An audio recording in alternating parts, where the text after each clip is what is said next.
Gente, como que a gente entra nesse tema aí que também me interessa muito?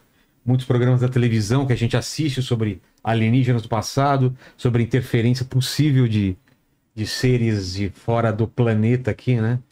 Primeiramente, todo mundo aqui acredita que existe vida inteligente fora do planeta? Inteligente fora, não aqui dentro, fora. Existe vida inteligente fora do planeta?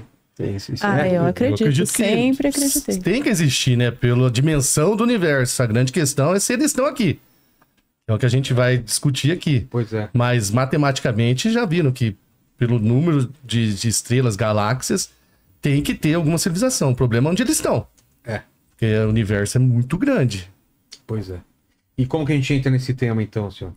Acho que o delimitador importante quando a gente fala de alienígenas é que tipo de inteligência, né? A gente conversava isso nos bastidores, né? Quer dizer, zero dúvida de que inteligências elevadas visitaram a Terra no passado.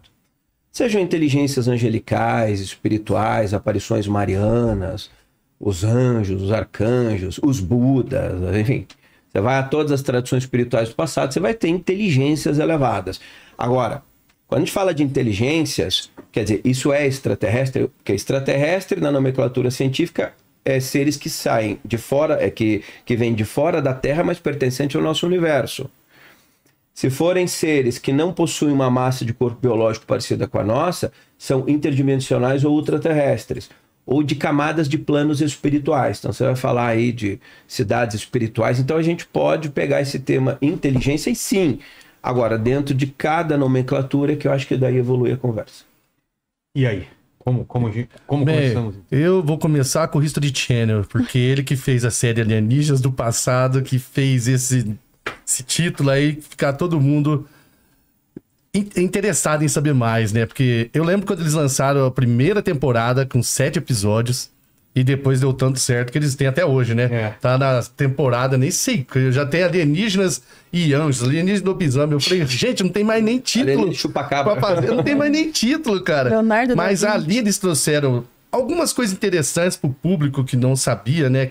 Que pegou ali pra ver. E a partir disso, a gente pode aprofundar um pouquinho, né? Porque muita gente pensa em alienígenas como grandes construtores, né? Os alienígenas seriam grandes engenheiros, porque por não saber explicar atualmente como algumas construções, provavelmente megalíticas, foram realizadas, né? A gente acaba pensando que pode ter sido os extraterrestres que pelo menos trouxeram conhecimento. Exemplos, né? Os mais famosos, assim, a Grande Pirâmide, Machu Picchu, né? E sempre todo mundo fala. E aqueles Hs que aparecem sempre no History, no Alienígena passado, que é Pumapunco. Fica ali, Tiwanaku ali. E todo mundo fica, como fizeram aquilo lá, né? Com aqueles cortes perfeitos, que até hoje é difícil para as nossas máquinas fazer aquilo lá. E a gente estava conversando aqui antes de entrar no ar, o Alessandro estava até falando que ele acredita que aquilo ali, né, tem uma teoria que está dizendo que seria blocos pré-moldados. Porque eles dizem, né, o que a gente sabia, né, que era um laser, uma tecnologia que era cortado e tal. E aí ele estava trazendo essa possibilidade de que não foram, as rochas não foram cortadas. Elas foram moldadas e seriam outro material. Pesquisas mais atuais, né? Que assim, dá a impressão que os ETs não têm o que fazer no universo deles, encheram o saco e vieram pra Terra cortar pedra, né? Passaram a humanidade de 5 mil anos cortando pedra, né? Agora, não dá para negar, você pega a cultura egípcia, por exemplo, que eles tiveram conexões extraordinárias com inteligências do submundo, dos mundos superiores, dos planos espirituais. Não vamos cravar que é alienígena, né?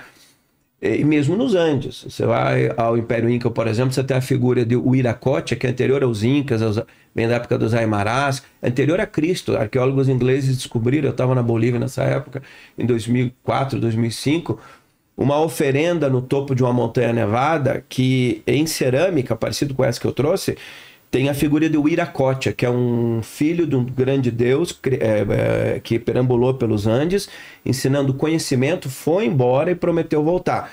Quando os espanhóis chegaram na costa do Peru, os incas acreditavam que era o retorno de Huiracocha. Então eles pegaram os espanhóis, levaram para o Coricante, que é o templo do ouro em Cusco, e passaram a achar que eram os deuses. Eles só perceberam que não eram deuses porque eles desconfiaram que os espanhóis gostavam muito de belas mulheres e de ouro. Aí, mas assim, as lendas eram tão poderosas que fizeram os incas entregar o seu império aos espanhóis, achando que eles eram seres alados que prometeram voltar. Então essas histórias, elas estão presentes aqui. O Vilela aí, ele tocou nesse assunto, né? O que acontece que, na minha opinião, acredito que essas civilizações avançadas não vieram aqui nos visitar, pelo menos recentemente. Porque eu acho que a gente seria dominado. Eles iam acabar com a gente. Vê na nossa história, toda civilização mais avançada acaba subjugando a outra. Os espanhóis vieram aqui, acabaram com os astecas, acabaram com toda a civilização, trazendo doenças também, né? Que eles não tinham imunidade. Então, se viessem os extraterrestres, eles teriam que primeiro saber viajar pelo espaço. Viajar naquelas distâncias, ter um sistema ali para sobreviver durante muito tempo. Ou saber se desmaterializar, sobreviver a um buraco de minhoca, alguma coisa aí, e chegar aqui. Ou seja, eles seriam muito, muito mais avançados que nós. Aí será que eles iam... Não, vamos tratar bem esses daqui? Ou toda a história da civilização mostra que uma civilização mais avançada, em algum momento, começa a subjugar aquela que não é tão avançada. Então, se eles viessem aqui, seria paz e amor? Seria o mesmo que os espanhóis encontraram quando chegaram aqui nas Américas, né? É, porque os espanhóis chegaram e trataram bem de início, né? Vamos amaciar.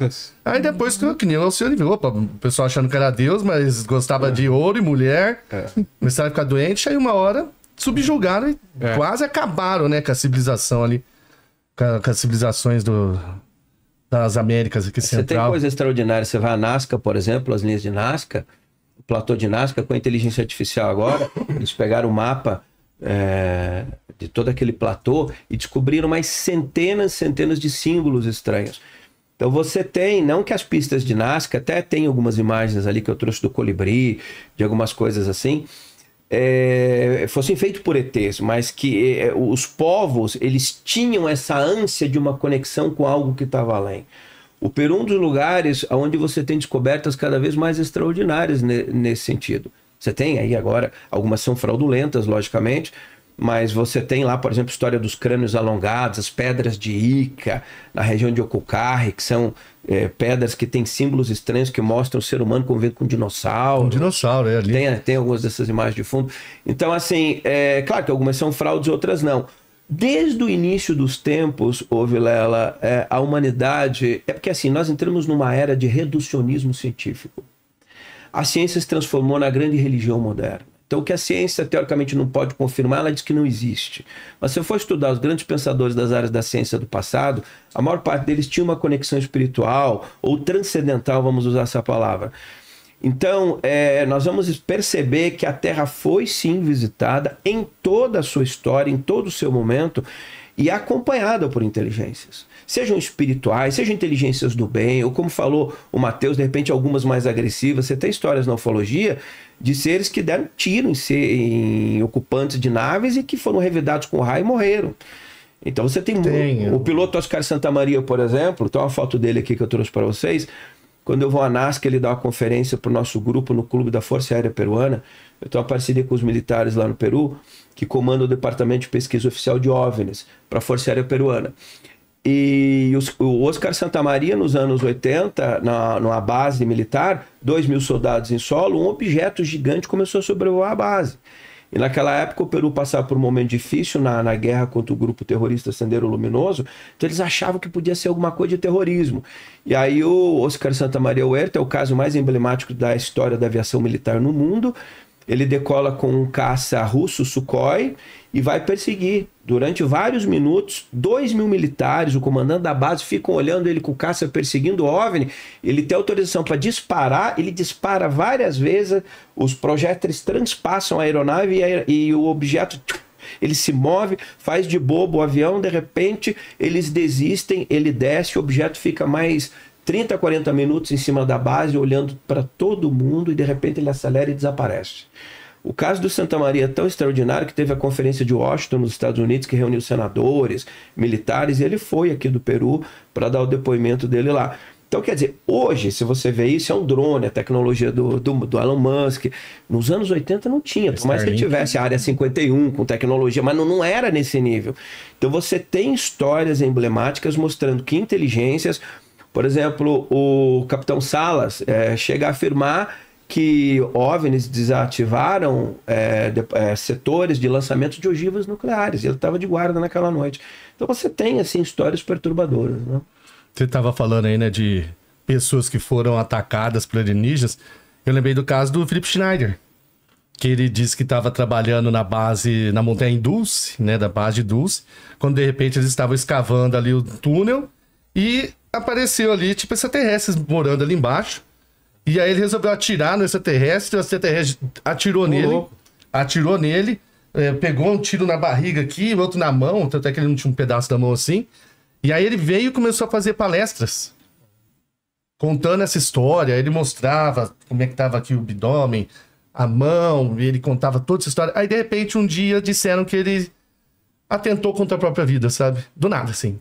Muito estranho. Acho que foi muito esquisito, mas ele mostrava as fotos dele ali, contava essa história. Os homens de preto devem ter aparecido para ele. Até a história dos homens de preto, né? Que visitam aí quem teve algum contato um pouco mais próximo com um ser alienígena. Mas falando disso, né, voltando lá nessas coisas que nós fomos visitados, tinha uma coisa que eu sempre ficava vendo com meu irmão, é polêmico, mas a gente lia a Bíblia e ficava imaginando, falando, mas espera aí, isso na visão daquela época, aí uma coluna de fogo, uma coluna de fumaça. Era de fato uma coluna de fogo, uma de fumaça? A estrela de Belém, né, a estrela que guiou os magos até Jesus.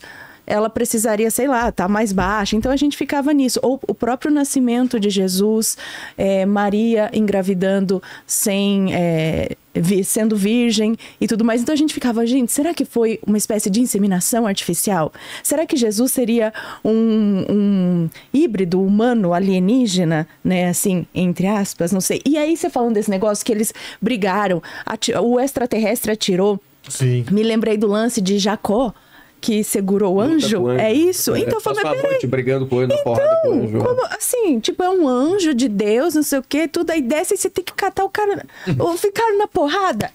Então, poderia ser algo desse tipo. E é o que você disse, são as divindades, anjos, ou que dizem de anjos e demônios, podem ser essas inteligências. Demônio tem, isso não tenho dúvida, porque do jeito que tá a humanidade, parece que os demônios estão vencendo ainda, né? Por enquanto não tá fácil, né? Mas isso foi legal ter falado, porque automaticamente, pelo menos na minha cabeça, mas eu imagino que na mente de muita gente, quando fala alienígenas do passado, né?